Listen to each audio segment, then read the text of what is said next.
श्रीमद् भागवत का प्रथम स्कंद। प्रथम स्कंद को भागवत में अधिकार स्कंद कहा गया और अधिकार का अर्थ होता है वक्ता और श्रोता का अधिकार समझना। 3 प्रकार के वक्ता है और 3 प्रकार के श्रोता है, उत्तम, मध्यम और सामान्य। उत्तम वक्ता है श्री सुखदेव जी महाराज और उत्तम श्रोता है राजा परीक्षित।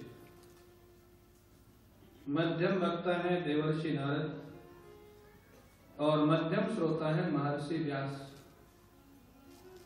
सामान्य वक्ता है सूत जी महाराज और सामान्य श्रोता है शौनकादि ऋषि। ये जो क्रम रखा गया इसका एक कारण है। सुखदेव जी महाराज ने एक ही भागवत सप्ताह किया, उसके पहले या पीछे उन्होंने कोई भागवत सप्ताह किया ऐसा वर्णन मिलता नहीं। क्यों? क्योंकि उनकी दृष्टि में सब भगवान का स्वरूप है। उपदेश उसको किया जाता है जो ना समझ हो, अज्ञानी हो, अभक्त हो, जिसकी दृष्टि में सब भगवान का स्वरूप है, ब्रह्म का स्वरूप है, वो उपदेश करे किसको। तो फिर एक भागवत क्यों किया? भगवान कृष्ण का आदेश समझ लीजिए, राजा परीक्षित का उद्धार, भगवत जी का प्राकट्य, अनेक उसके कारण। तो उत्तम महापुरुष वो है जो इसने केवल एक भागवत किया, जिसकी दृष्टि में सारा संसार ब्रह्म स्वरूप है या भगवत स्वरूप है। आप कहेंगे देवर्षि नारद भगवान के अवतार हैं, 24 अवतारों में। महर्षि व्यास, देवर्षि नारद दोनों अवतारों में। नारद जी को मध्यम वक्ता में रखा गया, व्यास जी को मध्यम श्रोता में रखा गया। क्यों? वो कथा का उद्देश्य है उनको समाज को भक्त बनाना, सारे समाज को अच्छा बनाना। इसमें दोनों में फर्क क्या है? एक महापुरुष वो है जिसको समाज बिगड़ा हुआ दिखाई ही नहीं देता, सब भगवान का रूप दिखाई देता है। और एक महापुरुष वो है जिसको कुछ लोग अच्छे हैं, कुछ लोग बुरे हैं ऐसा दिखाई देता है, और वो बुरे लोगों को अच्छा बनाना चाहता है। वो भी अच्छा काम है, लेकिन ज्यादा अच्छी अवस्था किसकी है? जिसको सब भगवान का स्वरूप दिखाई देता है। हमारे गुरुदेव ने एक बार कल्याण में लेख लिखा था, अभक्त कोई नहीं। लेख का हेडिंग थी अभक्त कोई नहीं। बहुत लोगों ने पत्र लिखे महाराज जी को, महाराज जी आप ये लेख लिख दिए कि अभक्त कोई नहीं, चोर, डाकू, बदमाश ये भी सब भक्त की श्रेणी में आ जाए। तो आपको थोड़ा इस पे संशोधन करना चाहिए। महाराज जी की दृष्टि में तो अभक्त कोई था नहीं, लेकिन जिन्होंने प्रस्ताव भेजा उनकी दृष्टि में थे, चोर डाकू भी थे, भक्त भी थे। महाराज जी ने एक ही संशोधन किया, बड़ा सुंदर, भक्त की दृष्टि में अभक्त कोई नहीं। आपकी दृष्टि में है, हमारी दृष्टि में नहीं। भक्त की दृष्टि में अभक्त कोई नहीं। तो अभिप्राय, तो ये जो वक्ता है वो उत्तम वक्ता है, तो उसको बोलने की ज्यादा जरूरत नहीं है। सब भगवान की लीला चल रही है, भगवान ने जिसको जो रोल दिया है वो कर रहा है। ऐसे समझे रामलीला में खाली राम, लक्ष्मण, भरत, शत्रुघ्न, हनुमान जी हुए, जानकी जी हुए तो रामलीला पूरी होगी? अगर रावण ना हुए, शूर्पणखा ना हुए, मंदोदरी ना हुए, मेघनाद, कुंभकर्ण ना हुए तो रामलीला पूरी होगी क्या? हाँ ना तो बोलो, नहीं होगी ना। तो उनकी भी जरूरत है रामलीला की, है ना। तो ये भी तो एक रामलीला चल रही है। यहाँ भी कोई भरत है, कोई हनुमान जी है, कोई लक्ष्मण है, कोई जानकी जी है, तो कोई मंथरा भी है। समझ गए ना आप लोग? कोई मंथरा है, कोई शूर्पणखा है, कोई रावण है, कोई कुंभकर्ण। जो 2.5 घंटा कथा में 2 घंटा सो जाए वो कौन है? कुंभकर्ण की नींद वही तो आ गई।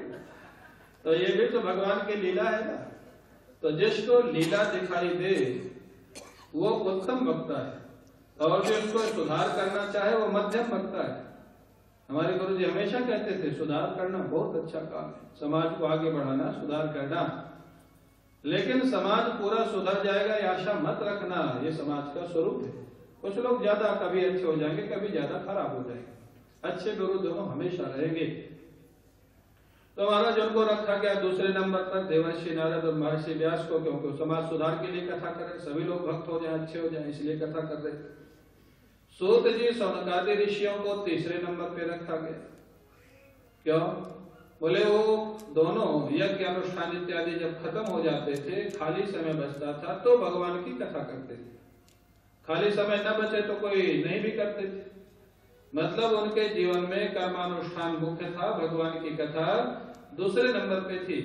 मतलब ऐसे जैसे यहाँ ऐसे भी कई श्रोता होंगे कि बाकी सब काम जब खत्म हो जाता होगा तो चलो अब कथा में बैठ जाते। तो वो किस नंबर के श्रोता हुए? तीसरे नंबर। तीसरे नंबर को इंग्लिश में क्या बोलते हैं?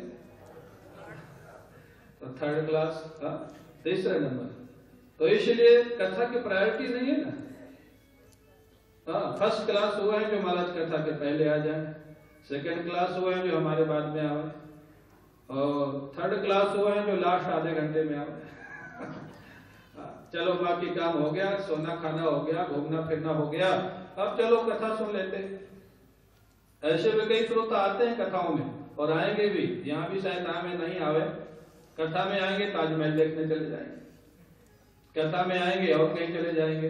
हाँ, और बांके बिहारी के बाहर जो मिलता है, क्या मिलता है? हाँ, सब जानते हैं। हाँ, वो चाट हो, पकौड़ी हो, लस्सी। कई लोग कहते हैं बांके बिहारी का दर्शन तो बहुत सुंदर था, लेकिन जो बाहर मिला वो कहीं ज्यादा। ये जो लोगों की हालत है, तो इसलिए यहाँ इसलिए बताया गया कि कथा सुनने के पहले हम लोग अपना अपना नंबर देख ले कि हम प्रथम में है, द्वितीय में है या तृतीय में है। माने फर्स्ट क्लास में है, सेकंड क्लास में है या थर्ड क्लास में है। वक्ता या श्रोता दोनों। वक्ता कैसा है, श्रोता कैसा है। इसका नाम है अधिकार स्कंद। और प्रारंभ में जब मंगलाचरण करते हैं भागवत जी का, महाराज इस श्लोक के तो इतने अर्थ किए महापुरुषों ने।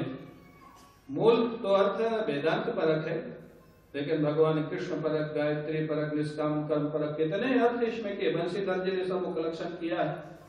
पहला श्लोक बड़ा सुंदर है भागवत का, और वो श्लोक अगर ठीक ठीक लग जाए तो समझ लेना वक्ता ठीक कथा कर सकता है, क्या सुना सकता है।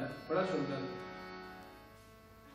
जन्माद्यश्यतो नयादितरतश्चार्थे स्वभिज्ञः स्वरा तेने ब्रह्मनिदायादि कवये मुह्यन्ति यद्सूरया तेजो वारिमृतां यथा विनिमयो यत्र त्रिशर्गो वृषा धाम्ना श्वेन सदा निरस्तकुहकं सत्यं परं धीमहि।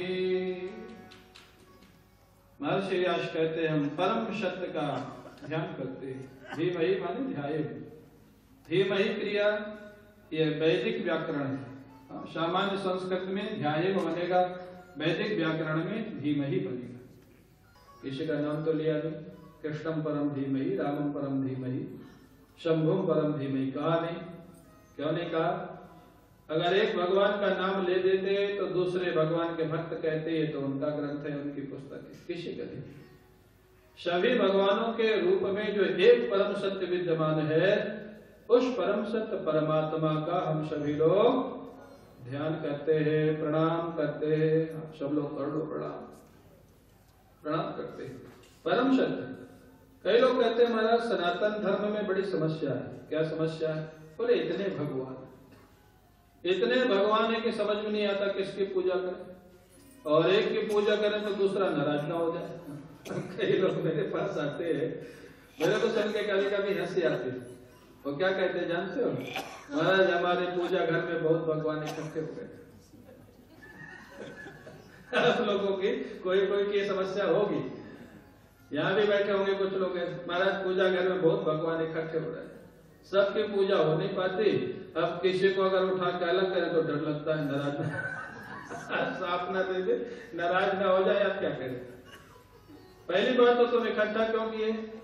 हाँ, कोई गिफ्ट दे दिया तो पूजा घर में रख दिया, जगन्नाथ जी गए तो वहां से जगन्नाथ जी ले आए, द्वारका गए तो द्वारका जी ले आए। तो इष्ट एक को मानना, सन्मान सबका करना। इष्ट एक होगा, इतने भगवान नहीं है। आप ध्यान रखना, ये गलत धारणा है कि इतने भगवान है। एक ही भगवान, ये कितनी बड़ी करुणा है भगवान की। हमारे सनातन धर्म में, हिंदू धर्म में एक ही भगवान हमारी भावना के लिए इतने रूप बना के बैठा है। वही भगवान राम बने, वही भगवान कृष्ण बने, वही भगवान शिव बने, वही गणपति बने, वही सूर्य बने, वही दुर्गा जी बने, वही शिव जी बने। तो यहाँ पर समस्या नहीं है, सुविधा है, ऑप्शन है। आप जैसा बनना चाहते हो, आपका चित्त जैसा है। और ऐसे जितने लोग यहाँ बैठे ना, अलग अलग सबका स्वभाव है। किसी का स्वभाव है एक्स्ट्रा परफेक्ट रहना, तो राम जी की पूजा करो। किसी का स्वभाव है बिल्कुल परफेक्ट नहीं रहना, तो शिव जी की पूजा नहीं। कहते हैं सत्यम परम धीमहि, परम सत्य का जो अनेक रूपों में भगवान विद्यमान है। और केवल उतने रूपों में नहीं, हमारे आपके रूप में जो सत्य दिखाई दे रहा है, चैतन्य दिखाई दे रहा है, ये कौन है?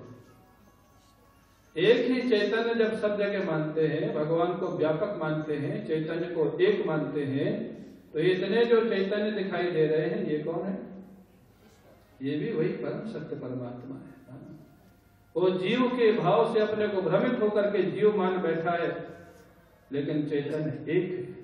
और एक ही चैतन्य है, तो हमारे आपके अंदर जो चैतन्य है आत्म रूप से बैठा है, वो कौन है? वही परम ब्रह्म परमात्मा है। बोले सर्व रूप में बैठा हुआ जो हमारा भगवान है, उस भगवान को हम सभी लोग प्रणाम करते हैं। ये भागवत का मंत्र वचन है, वेदांत प्रधान। जो लोग कहते हैं भागवत में वेदांत का है, भागवत का तो मंगलाचरण वेदांत से प्रारंभ होता है। मंगलाचरण का श्लोक महाराज कुछ तो उसका वर्णन किया जाए, वो सत्य का अनिर्वचनीय है। यद्यपि माया भी अनिर्वचनीय और परमात्मा भी अनिर्वचनीय, फिर भी कुछ निर्वचन किया जाए। कैसा है? बोले अन्वयाद तर्तश्च यतः अस्य विश्वस्य जन्मादि भवति। अन्वयाद कार्येषु अन्वयाद, अकार्येषु इतरतः व्यतिरेकतः। कार्य कारण भाव से कार्य कारण भाव का निश्चय होता है अन्वय व्यतिरेक के द्वारा। अन्वय व्यतिरेकाभ्याम कार्य कारण निश्चय।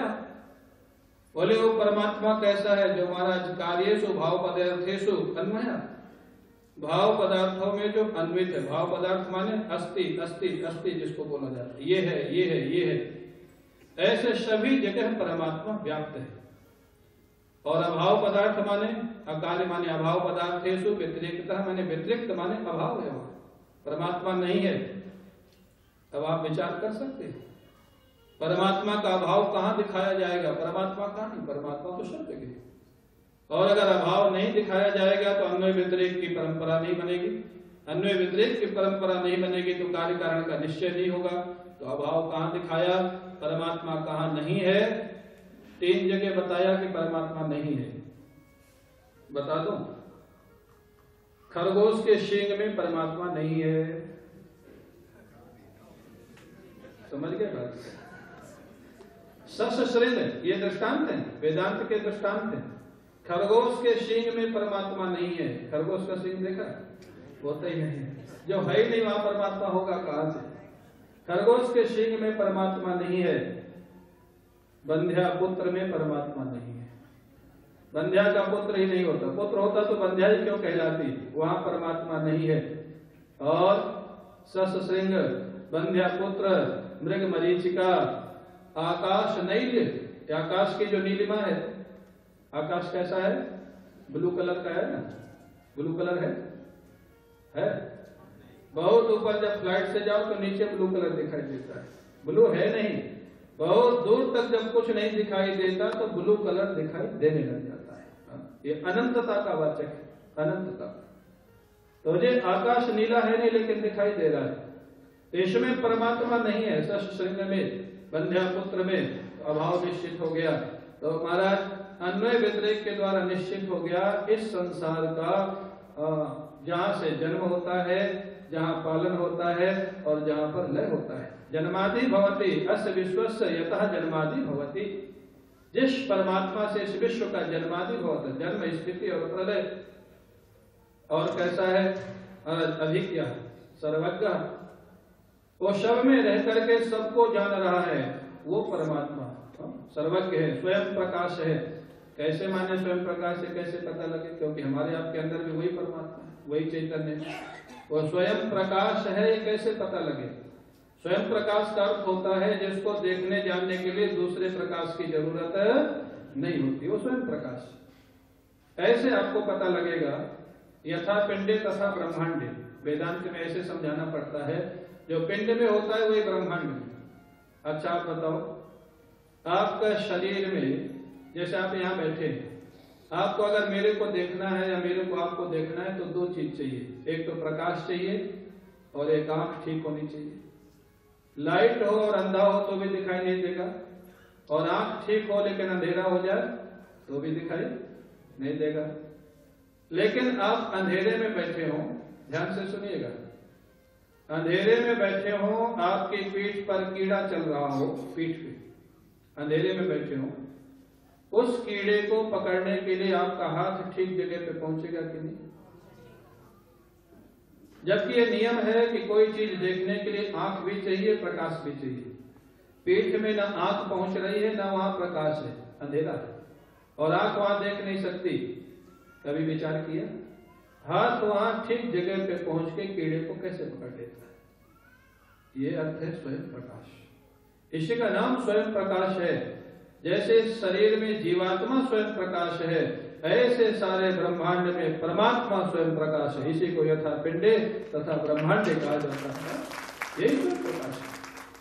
तो स्वयं प्रकाश है परब्रह्म परमात्मा, अभिज्ञ स्वराट, स्वयं प्रकाश, सर्वज्ञ, सब में रह करके जो सबको जानता है।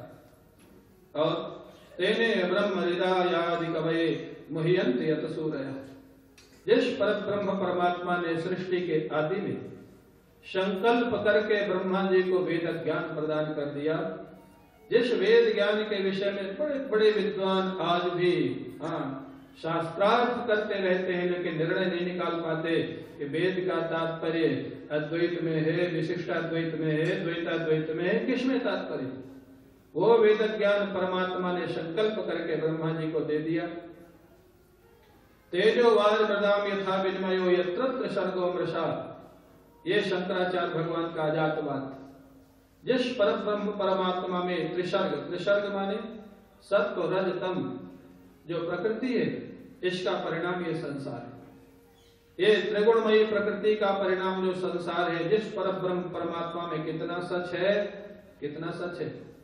बोले जितना गर्मी के समय राजस्थान में बालू में दिखाई देने वाला जल, आप लोग सब मारवाड़ी हैं, राजस्थान गए होंगे, बालू में गर्मी में जल दिखाई देता है। जब खूब धूप होती है जल दिखाई देता है। वहां जल होता है क्या? नहीं होता, लेकिन दिखाई तो देता है। आगे जाओ तो पीछे दिखेगा, पीछे आओ तो आगे दिखेगा, लेकिन होता नहीं है महाराज। बोले उस बालू में जल पहले कभी नहीं था, आगे कभी नहीं रहेगा। जिस समय दिखाई दे रहा है उस समय भी नहीं है। त्रिकाल, त्रिकाल, त्रिकाल में वो जल नहीं है लेकिन दिखाई देता है। जैसे उस बालू में जल तीन काल में नहीं है फिर भी दिखाई देता है, ऐसे परब्रह्म परमात्मा में तत्व दृष्टि से विचार किया जाए तो ये संसार त्रिकाल में नहीं है लेकिन भाषित होता है भगवान की माया के परिणाम के कारण। ये अजातवाद, ये महाराज मंगलाचरण है भगवान व्यास जी करते हैं। इतना ही सत्य है संसार जितना वो बालू में दिखाई देने वाला जल सत्य है। बोले फिर महाराज ये दिखाई तो देता है, दिखाई तो दे रहा है, दुख सुख भी होता है, अर्थक क्रियाकारित्व तो है। अगर आप कहते हैं संसार है नहीं तो दुख सुख क्यों होता है? जो चीज है नहीं वो दुख सुख कैसे दे सकती है? अर्थक क्रियाकारित्व तो कैसे आ गया? दुख सुख जो नहीं होता है वो भी देता है। बता दो कैसे? थोड़ा सा अंधेरा हो, थोड़ा सा उजाला हो, रस्सी पड़ी हो और आपको लगे कि सांप पड़ा है, तो आपको पसीना आएगा कि नहीं आएगा डर के कारण? सच बोलो हाँ ना। अरे सांप की बात छोड़ो, आज तो काकरोच दिख जाए बच्चों को तो हाय तौबा मचा देते हैं। सांप तो बहुत बड़ी चीज है। काकरोच दिख जाए, छिपकली दिख जाए। एक जगह में था, पर्दे के पीछे छिपकली दिखी, दोनों बच्चे एक दूसरे के ऊपर गिर पड़े। बड़े बच्चे 18-18, 20-20 साल के बच्चे। तो वो जो रस्सी है, मैं प्रसंग पे आ जाओ, रस्सी में अंधेरे में जो सांप दिखाई देता है वो सांप है क्या? नहीं है। फिर भी जब दिखाई देता है तो डर लगता है कि नहीं? पसीना आता है कि नहीं? घबराहट होती है कि नहीं होती है? और जब कोई व्यक्ति लाइट दिखा के बता देता है कि ये सांप नहीं है, रस्सी है, तब फिर आनंद और चैन मिलता है कि नहीं? तो सांप तो नहीं है लेकिन दुख सुख दे रहा है कि नहीं? अगर आप लोग ये कहते हैं कि जो नहीं होता वो दुख सुख भी नहीं दे सकता, तो सांप तो नहीं है वहां, लेकिन दुख सुख तो दे रहा है। ऐसे ही ये संसार व्यवहारिक सत्ता है, वो सर्व प्रातिभाषिक सत्ता है। फर्क इतना ही है, न होते हुए भी जैसे वो सर्व दुख सुख दे रहा है, ऐसे न होते हुए भी संसार भी हमारी मान्यता के कारण दुख सुख हमको दे रहा है महाराज। इसलिए ये संसार मिथ्या है, असत नहीं है, ध्यान रखिएगा। असत वो होता है जो हो भी नहीं और दिखाई भी नहीं दे, वो असत होता है। जैसे सशस्त्रिंग बंध्यापुत्र है भी नहीं, दिखाई भी नहीं देता। और मिथ्या वो होता है जो होता तो नहीं लेकिन दिखाई देता है, जैसे आकाश की नीलिमा, मृग मरीचिका, ये है नहीं लेकिन दिखाई देते, ये मिथ्या है। मिथ्या और असत में फर्क होता है। तो कहते हैं महाराज परमात्मा, कितना ये संसार परमात्मा में कितना सच है, जितना राजस्थान की बालू में दिखाई देने वाला जल सच होता है महाराज। इतनी जबरदस्त माया, ऐसी माया तो परमात्मा को मोहित नहीं करती, प्रभावित नहीं करती। बोले नहीं करती। धामना स्वयं सदा निरस्त कोकम, कैसे प्रभावित नहीं करती? जैसे स्वप्न में सारी आपत्ति आने के बाद भी, स्वप्न में शेर आपका पीछा कर रहा हो, दुश्मन पीछा कर रहा हो, जागने के बाद भी डर लगता है क्या कि हंसी आती है? जागने के बाद, सोने में तो पसीना पसीना हो जाएगा, घबराहट में कांपने लग जाएगा। कई लोग तो चिल्लाने भी लगते हैं स्वप्न में। उनको बताना पड़ता है, जगाना पड़ता है। लेकिन जागने के बाद हंसी आती है, मैं तो अपने कमरे में था, पलंग पे था, ना शेर था ना दुश्मन था। तो जैसे जागने के बाद वो स्वप्न का कोई कष्ट या सुख नहीं रहता है, ऐसे स्वरूप ज्ञान के बाद ये दुनिया का दुख सुख जीवन में नहीं रहता। तो परमात्मा तो नित्य जागृत स्वयं प्रकाश है, वहां इस माया छाया का कोई प्रभाव नहीं होता। ऐसा जो परब्रह्म परमात्मा है, उनके चरणों में हम सभी लोग प्रणाम करते हैं। और महाराज बोले, इस भागवत सुनने का उत्तम अधिकारी कौन है? दूसरा जो श्लोक है ना, बड़े सुंदर श्लोक है, बड़ा सुंदर श्लोक। धर्म प्रोज्झित कैतवोत्र परमो निर्मत्सराणां शताम् वेद्यं वास्तवमत्र वस्तु शिवदं तापत्रयोन्मूलनम् श्रीमद्भागवते महामुनिकृते किमवा परैरीश्वरः सद्यो हृद्योरुद्धते कृतभिः शुश्रूषभिः तत्क्षणात्। अत्र श्रीमद्भागवते प्रोज्झित कैतवः धर्मः निरूपितः प्रशब्देन अत्र मोक्षाभिसन्धिः अपि निरस्तः। कहते श्रीमद्भागवत में प्रोज्झित कैतव माने कपट रहित धर्म का निरूपण है। कपट रहित माने छल रहित। अभिप्राय, भगवान का रास्ता का पहला जो क्वालिफिकेशन है वो है कपट राहित्य, छल राहित्य। अगर आपके जीवन में आप निश्चल हैं, आप समझ लीजिए पहला क्लास आपने पास कर लिया। पहला क्लास, ये पहला क्लास है। अगर जीवन में छल राहित कपट राहित नहीं है तो अभी तो आपको भगवान के स्कूल में प्रवेश नहीं मिला। ध्यान रखिएगा। चतुराई चालाकी दुनिया में कर सकते हो, कुछ प्राप्त भी कर सकते हो अगर प्रारब्ध साथ देगा तो। प्रारब्ध साथ नहीं देगा तो सारी चतुराई धरी रह जाती है, कुछ काम नहीं आती। भारत उत्तम अधिकारी कौन है? भागवत सुनने का उत्तम अधिकारी तो सब है। उत्तम अधिकारी कौन है? निर्मत्सराणाम शताम। निर्मत्सर, कितना सुंदर शब्द है। मत्सर माने जेलस, जलन। दूसरे की उन्नति सुख को देख करके जो जलन होती है उसका नाम है मत्सर। हमारे गुरुदेव कहते हैं मत्तः सरति, ये मेरे से आगे क्यों निकल रहा है? ये जो चिढ़ है, ये जो जलन है, इसका नाम है मत्सर। बोले ये मत्सर जिसके जीवन में नहीं है वो भागवत सुनने का अपना अपना नंबर मिलाते चलना, क्या है क्या नहीं, अधिकार इसके अंदर है ना। आज बताया जाएगा कि हमें क्या है क्या नहीं, देख लो, फिर भागवत का कथा प्रारंभ हो। मत्सर, मत्सर जिसके लिए बड़ा कठिन काम है। आप कल्पना करो ऐसा जीवन जिसका होगा जो दूसरे को सुख के देख करके सुखी होता होगा, दूसरे के दुख को देख के दुखी होता होगा। अरे आधे से ज्यादा साधु तो पहले ही हो गया मत्सर में। किसी को देख करके चिढ़ नहीं है। इतना सुंदर जिसका हृदय होगा उस भागवत सुनने का उत्तम अधिकारी। उत्तम अधिकारी माने एक बार अगर वो भागवत सुन लेगा अच्छे संत महापुरुष से तो उसको भगवान की अनुभूति हो जाएगी। उत्तम अधिकारी का मतलब ये एक बार, बाद में सुनता रहे कालक्षेप की अलग बात, एक बार में भगवान का अनुभव हो जाएगा महाराज। और इसका विषय वस्तु क्या है? बोले महाराज तत्वनिष्ठा, तत्व अनुभूति। भागवत सुनने का विषय क्या है, उद्देश्य क्या है? तत्व अनुभूति। वेद्यम वास्तव वक्त्र शिवदम तापत्रयोन्मूलम। उद्देश्य क्या है, प्रयोजन? बोले त्रिताप की निवृत्ति।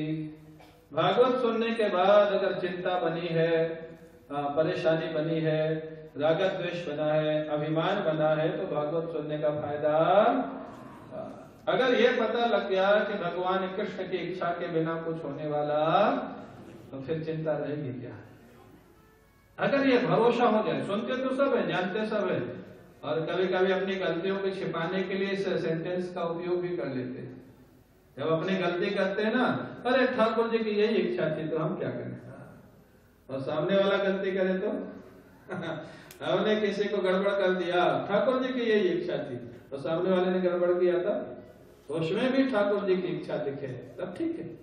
ये कभी कभी मिसयूज कर लेते हैं सिद्धांत का। तो महाराज तापत्रयोन्मूलनम, भगवान का भक्त होवे और दुनिया के लिए रोए, ये दोनों नहीं चल सकता है। दुनिया की वस्तु के लिए, व्यक्ति के लिए, संपत्ति के लिए, परिवार के लिए अगर रोता है, बुरा मत मानिएगा, अभी ठीक भक्ति नहीं है। और भक्ति होगी तो रोएगा नहीं। ठीक है, भगवान की इच्छा, भगवान की कृपा। अरे मीराबाई का सब कुछ, कितनी प्रताड़ना मिली मीराबाई को, शायद आज किसी को नहीं मिली होगी, लेकिन वो कभी रोई नहीं। ठीक है, यही भगवान कृष्ण की इच्छा है। बहुत जब तकलीफ हुई, साधन भजन में बाधा पड़ी, तो तुलसीदास जी को पत्र लिख दिया, मेरे को क्या करना चाहिए। तुलसीदास जी ने भी ये भी नहीं कहा कि घर छोड़ दो, घर छोड़ना नहीं है, घर छोड़ना नहीं, भगवान का भजन करना। भगवान घर में रखे तो रहना, भगवान घर छोड़ा दे तो छोड़ देना, छोड़ना नहीं, छूट जाए तो ठीक है। तुलसीदास जी ने बिल्कुल नहीं लिखा कि घर छोड़ दो, उन्होंने कहा जाके प्रिय न राम वैदेही तजिए ताहि कोटि बैरी सम यद्यपि परम शनेहि तजो पिता प्रहलाद विभीषण बंधु भरत महतारी बलि गुरु तजो कंत ब्रज वनितन भेषव मंगलकारी। मीरा जो भगवान के भजन में बाधा डाले, ऐसे व्यक्ति को, ऐसे स्थान को, ऐसे समाज को छोड़ देने में भलाई है। ये नहीं कहा छोड़ दो, जहाँ बाधा पड़े। मीराबाई को इतना कष्ट हुआ, लेकिन कभी भगवान को लिए रोई नहीं। तो भगवान का भक्त हो और दुनिया की समस्याओं से रोए, ये दोनों नहीं हो सकता है। भगवान का प्रेमी हो, भगवान पे भरोसा का। मोर दास कहाई न आशा करे तो कहा विश्वासा। मेरा भक्त कहलाता है और मनुष्य की अपेक्षा रखता है, ये कर देंगे, ये कर देंगे, वो कर देंगे। भगवान कहते हैं उस पे तो क्वेश्चन मार्क है, तो मेरा भक्त है भी कि नहीं, किसका भक्त है? तो अभिप्राय ऐसा जो भक्त है भगवान का, तापत्रयोन्मूलनम, भागवत का सुनने का उद्देश्य क्या है? जीवन का संताप दूर हो जाए, कष्ट दूर हो जाए, समस्या दूर हो जाए, नहीं लिखा, ध्यान रखिएगा, समस्या दूर हो जाए नहीं लिखा है। समस्या आएगी, समस्या से कष्ट नहीं होगा। समस्या आना अलग बात है, दुख सुख होना अलग बात है। प्रहलाद के जीवन में बहुत समस्याएं आई, दुख नहीं हुआ। मीरा के जीवन में बहुत समस्याएं आई, दुख नहीं हुआ। और आप लोगों ने सुना ही होगा, भगत सिंह को जब फांसी का अनाउंस हुआ, उस दिन उनका वेट लिया गया, मैंने सुना है। और जिस दिन फांसी होनी थी उस दिन उनका वेट लिया गया, वेट बढ़ा हुआ था। आश्चर्य की बात, जिसको फांसी डिक्लेयर हो गई उसका वेट कम हो जाता। प्राय पूछा गया तुम्हारा वेट कैसे बढ़ गया? फांसी डिक्लेयर हो चुकी थी, फांसी के दिन भी आज तुम्हारा वेट बढ़ा हुआ, क्यों? भगत सिंह के चित्त में खुशी थी, क्यों? मैंने निश्चय किया था, जीऊंगा तो देश के लिए और मरूंगा भी तो देश के लिए। आज मेरा दूसरा उद्देश्य पूरा होने जा रहा है, इसलिए आज मेरे को प्रसन्नता है, कष्ट नहीं है। तो समस्या तो थी, फांसी की सजा से ज्यादा और समस्या क्या होगी? समस्या आना अलग बात है, दुख सुख होना अलग बात है। प्रहलाद जी के जीवन में, मीरा के जीवन में, भगत सिंह के जीवन में, आज भी संतों के जीवन में जितनी समस्याएं आती हैं शायद गृहस्थों के जीवन में नहीं आती, लेकिन कष्ट नहीं होता। तापत्रयोन्मूलनम, बोले महाराज जी भागवत कहाँ मिलेगी, कैसे सुने, क्या संबंध है? बोले महाराज जी पृथ्वी लोक में मिलेगी। निगम कल्प तरोर गलितम फलम शुक मुखादमृतद्रव संयुतम। बड़ी मीठी है भागवत की कथा। क्यों मीठी है? आप लोग जो गांव में रहते होंगे, जो शहर में रहते होंगे तो नहीं जानते हैं। हम लोग गांव में रहे, आम का फल, बेर का फल अगर कोई तोता काट जाता था ना, हम लोग बिना सोचे समझे उसको उठा लेते थे कि मीठा होगा। क्यों? तोता खट्टे फल को नहीं काटता। भागवत रूपी फल को भी एक तोते ने चोंच लगाई है। किस तोते ने लगाई? सुखदेव जी। सुखदेव जी ने इसमें चोंच लगाई है, मुख लगाया है। इसलिए भागवत बहुत मीठा है, बहुत मीठा है, रस ही रस है, कुछ छोड़ने लायक नहीं है। बोले कब तक सुने? बोले जब तक भगवान कृष्ण का अनुभव न हो जाए तब तक सुने। अरे भाई जिसके लिए यही काम है, बहुत सारे काम है, तब तो ऐसा होगा नहीं। तब तक सुनो। कहाँ मिलेगा? बोले पृथ्वी लोक में ही मिलेगा और कहीं नहीं मिलेगा। ऐसे भागवत की महिमा है, भागवत की विशेषता है। तो भागवत का आनंद लीजिए, अपने अधिकार संपदा को देखिए। अब भागवत की कथा प्रारंभ होगी कब से? कल से। आज भूमिका के श्लोक हो गए, मंगलाचरण हो गया, महात्मा हो गया और आज का समय भी पूरा हो रहा है। और मैं फिर कहता हूँ अपना नियम है समय से प्रारंभ करना और समय फिर पूरा करना। आप लोग समय का ध्यान रखेंगे। आज अभी श्रीनाथ भगवान का आपको दर्शन होगा, झांकी का, और थोड़ा कीर्तन तब आप लोग करें। उसके बाद आरती होगी। आरती के बाद प्रसाद लेके ही आप लोग जाएंगे, अपने स्थान पे बैठे रहें, थोड़ा संकीर्तन करें। बोले बांके बिहारी लाल की